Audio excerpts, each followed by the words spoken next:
আসসালামু আলাইকুম ভিউয়ার্স, আপনারা সবাই কেমন আছেন? আলহামদুলিল্লাহ, আমি আল্লাহর অশেষ রহমতে ভালো আছি।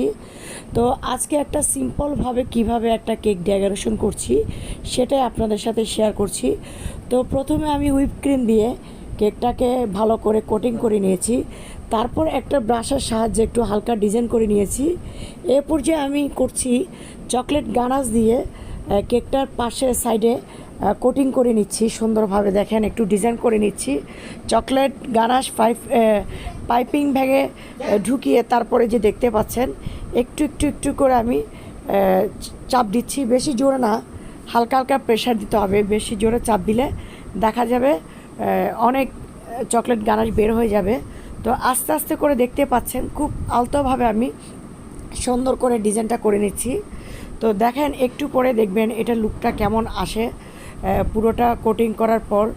তো যারা যারা কেক ডিজাইন পারেন না তারা সিম্পলভাবে এই ডিজাইনটা চেষ্টা করবেন, আশা করি খুবই ভালো লাগবে। তো এই যে দেখেন, আমি সুন্দরভাবে কোটিং করে নিয়েছি।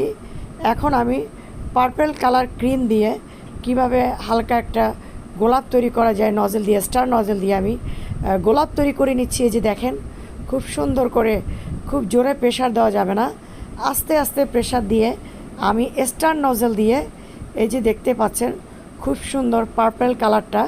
তো আমি পার্পল কালারটা হুইপ ক্রিমের সাথে একটু মিক্স করে দেখতে পাচ্ছেন মিক্স করে নিয়েছি। তারপর এই যে আমি আস্তে আস্তে করে ছোট্ট করে একটা একটা করে গোলাপ ফুল তৈরি করছি। তো এই স্টার নজলটা দিয়ে যে কেউ আপনারা চাইলে পারবেন, তো যে কেউ আপনারা এই স্টার নজলটা দিয়ে আপনারা অবশ্যই পারবেন। তারপর দেখেন, আমি আরেকটা অন্য একটা স্টার নজল দিয়ে আমি কীভাবে ডিজাইন করে নিচ্ছি। দুই পাশে আমি তিনটা গোলাপ দিয়ে দিয়েছি।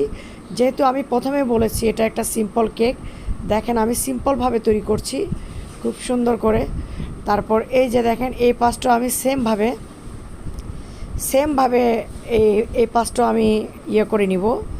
তো আপনারা আমাকে অবশ্যই কমেন্ট করে জানাবেন কেকটা কেমন হয়েছে, আমাকে জানাবেন। এটা একটা অর্ডারি কেক ছিল, এটা একটা 3 পাউন্ডের একটা কেক ছিল। তো যা হোক, এই যে দেখতে পাচ্ছেন খুব সুন্দর করে আমি এই পাশটাতেও কিন্তু সেমভাবে কাজ করে নিচ্ছি। তো আমি ডিজাইনের দিকে এতটা আসলে এক্সপার্ট না, তবে আলহামদুলিল্লাহ আমি বলবো আমার কেকের টেস্ট বেকারির চেয়ে অনেক ভালো, আলহামদুলিল্লাহ বলবো। তবে আমি যেটা ডিজাইনের দিকে আমি এতটা এক্সপার্ট না। তো আচ্ছা, যাই হোক, তারপরও চেষ্টা করছি আপনাদের সাথে একটু ভিডিওটা শেয়ার করার জন্য। ভালো লাগে আপনারা যে আমাকে এত কমেন্ট করেন, আপনারা যে আমাকে এত ভালোবাসেন, আপনারা যে আমার ভিডিওগুলো শেয়ার করেন, তো খুবই আমার কাছে খুবই ভালো লাগে। তো প্রত্যেকটা জিনিস চেষ্টা করি আপনাদের সাথে একটু শেয়ার করার জন্য। তো যাদের যাদের অবশ্যই ভিডিওটা ভালো লাগছে, অবশ্যই আপনারা এই ভিডিওটা লাইক কমেন্ট শেয়ার করবেন, আপনাদের বন্ধুদের দেখার সুযোগ করে দিবেন। তো এই যে দেখেন, আমি সুন্দর করে ছোট একটা স্টার নজল দিয়ে, এটা কিন্তু বড় স্টার নজল না, ছোট একটা স্টার নজল দিয়ে আমি ছোট কয়েকটা গোলাপ ফুল করে নিয়েছি। তারপর এই যে দেখতে পাচ্ছেন সুইট বল, এই সুইট বল কিন্তু খাওয়া যায়। এই যে দেখেন, এই সুইট বলগুলো কিন্তু খাওয়া যায়। সুইট বল দিয়ে আমি হালকা আরেকটুভাবে ডিজাইনটা করে নিচ্ছি। আসলে কি, কাস্টমাররা যখন একটু সুইট বল ইউজ করি ভালো লাগে, ওনারা খুবই খুশি হয়, তাই আমরাও চেষ্টা করি সুইট বল দেওয়ার জন্য। এই যে দেখেন, খুব সুন্দর করে আমি দুই সাইডে করে সুইট বল দিচ্ছি। তো এই যে এখন গোলাপের মধ্যে এদিকেও আমি সুইট বল দিব আস্তে আস্তে। সাইডে বর্ডারগুলোতে দেখতে পাচ্ছেন দুই সাইড থেকে আমি পাতার মতো করেছি, দেখতে পাচ্ছেন সবগুলোতে কিন্তু আমি সুইট বল ইউজ করব। তো যাই হোক, কেকটা কেমন হয়েছে আপনারা অবশ্যই কমেন্ট করে জানাবেন। আর যারা দেখেছেন তারা অবশ্যই আমার যদি ভালো লেগে থাকে অবশ্যই শেয়ার করবেন, কারণ এই সিম্পল কেকটা ডিজাইনটা কিন্তু খুবই সিম্পল, এত কঠিন না, একেবারেই কঠিন না, মোটেও কঠিন না, খুব সিম্পল। তো আপনারা অবশ্যই শেয়ার করে আপনাদের প্রোফাইলে রেখে দিবেন, যেন ভবিষ্যতে আপনাদের এই সিম্পল ডিজাইনটা কাজে আসে যারা পারে না।